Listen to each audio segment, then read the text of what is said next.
happen to have read another book about Christopher Robin, you may remember that he once had a swan, or the swan had Christopher Robin, I don't know which, and that he used to call this swan Pooh. That was a long time ago, and when we said goodbye we took the name with us, as we didn't think the swan would want it any more. Well, when Edward Bear said that he would like an exciting name all to himself, Christopher Robin said at once, without stopping to think, that he was Winnie-the-Pooh. And he was. So, as I have explained the Pooh part, I will now explain the rest of it. You can't be in London for long without going to the zoo.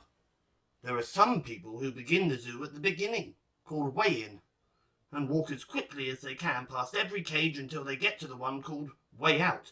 But the nicest people go straight to the animal they love and stay there.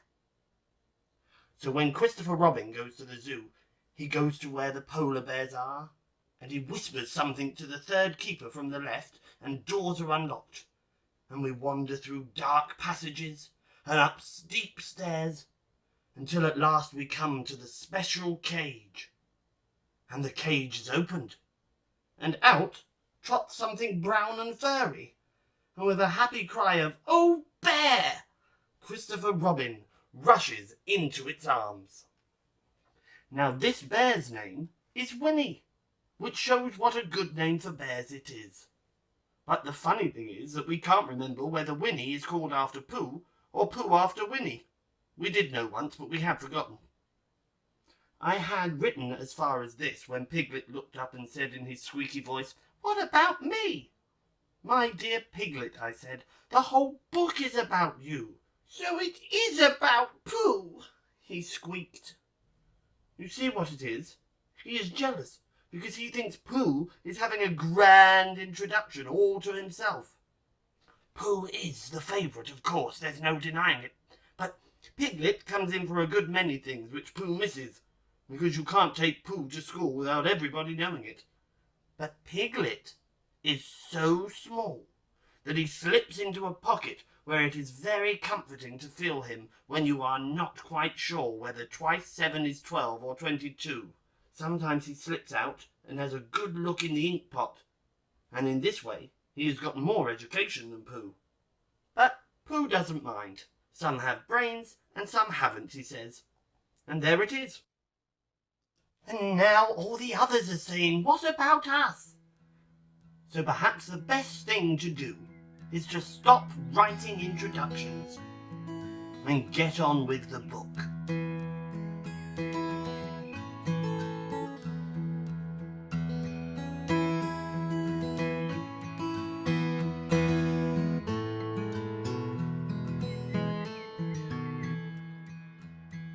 Here is Edward Bear coming downstairs now, bump, bump, bump, on the back of his head, behind Christopher Robin. It is, as far as he knows, the only way of coming downstairs. But sometimes he feels that there really is another way, if only he could stop bumping for a moment and think of it. And then he feels that perhaps there isn't. Anyhow, here he is at the bottom, and ready to be introduced to you. Winnie-the-Pooh. When I first heard his name, I said just as you were going to say, "But I thought he was a boy." "So did I," said Christopher Robin. "Then you can't call him Winnie." "I don't, but you said he's Winnie-the-Pooh. Don't you know what the means?" "Ah, yes, now I do," I said quickly, "and I hope you do too, because it is all the explanation you are going to get. Sometimes Winnie-the-Pooh likes a game of some sort when he comes downstairs, and sometimes he likes to sit quietly in front of the fire and listen to a story. This evening, what about a story?" said Christopher Robin. "What about a story?" I said. "Could you very sweetly tell Winnie-the-Pooh one?" "I suppose I could," I said. "What sort of stories does he like?" "About himself, because he's that sort of bear." "Oh, I see. So could you, very sweetly?" "I'll try," I said. So I tried. Once upon a time, A very long time ago now, about last Friday, Winnie-the-Pooh lived in a forest all by himself under the name of Sanders. "What does under the name mean?" asked Christopher Robin. "It means he had the name over the door in gold letters and lived under it." Winnie-the-Pooh wasn't quite sure, said Christopher Robin. "Now I am," said a growly voice.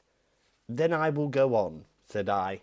One day when he was out walking, he came to an open place in the middle of the forest, and in the middle of this place was a large oak tree, and from the top of the tree there came a loud buzzing noise. Winnie-the-Pooh sat down at the foot of the tree, put his head between his paws, and began to think. First of all he said to himself, "That buzzing noise means something. You don't get a buzzing noise like that, just buzzing and buzzing, without its meaning something. If there's a buzzing noise, somebody's making a buzzing noise. And the only reason for making a buzzing noise that I know of is because you're a bee." Then he thought another long time and said, "And the only reason for being a bee that I know of is making honey." And then he got up and said, "And the only reason for making honey is so as I can eat it." So he began to climb the tree. He climbed, and he climbed, and he climbed. And as he climbed, he sang a little song to himself. It went like this: "Isn't it funny how a bear likes honey? Buzz, buzz, buzz, I wonder why he does." Then he climbed a little further, and a little further, and then just a little further. By that time, he had thought of another song. "It's a very funny thought that if bears were bees, they'd build their nests at the bottom of trees. And that being so, if the bees were bears, we shouldn't have to climb up all these stairs." He was getting rather tired by this time, so that is why he sang a complaining song.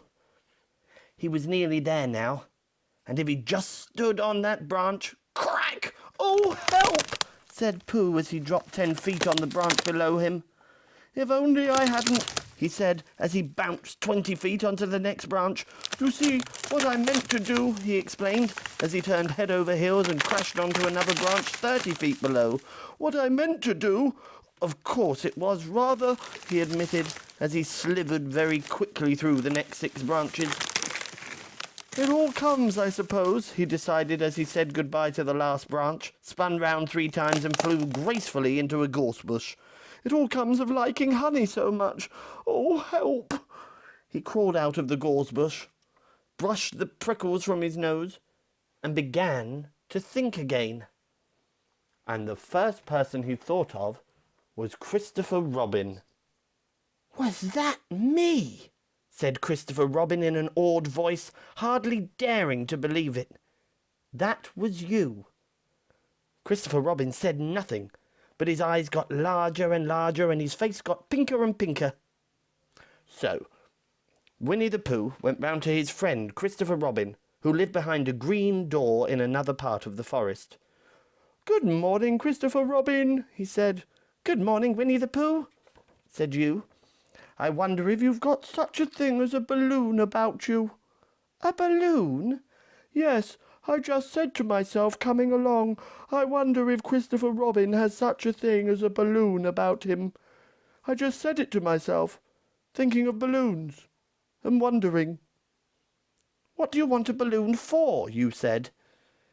Winnie-the-Pooh looked round to see that nobody was listening, put his paw to his mouth, and said in a deep whisper, "Honey." "But you don't get honey with balloons." "I do," said Pooh. "Well, it just happened that you had been to a party the day before at the house of your friend Piglet, and you had balloons at the party. You had had a big green balloon, and one of Rabbit's relations had had a big blue one, and had left it behind, being really too young to go to a party at all. And so you had brought the green one and the blue one home with you." "Which one would you like?" you asked Pooh. He put his head between his paws and thought very carefully. "It's like this," he said. "When you go after honey with a balloon, the great thing is not to let the bees know you're coming. Now, if you have a green balloon, they might think you are only part of a tree and not notice you. And if you have a blue balloon, they might think you are only part of the sky and not notice you. And the question is, which is most likely?" "Wouldn't they notice you underneath the balloon?" you asked. "They might, or they might not," said Winnie-the-Pooh. "You can never tell with bees." He thought for a moment and said, "I shall try to look like a small black cloud. That will deceive them." "Then you better have the blue balloon," you said, and so it was decided.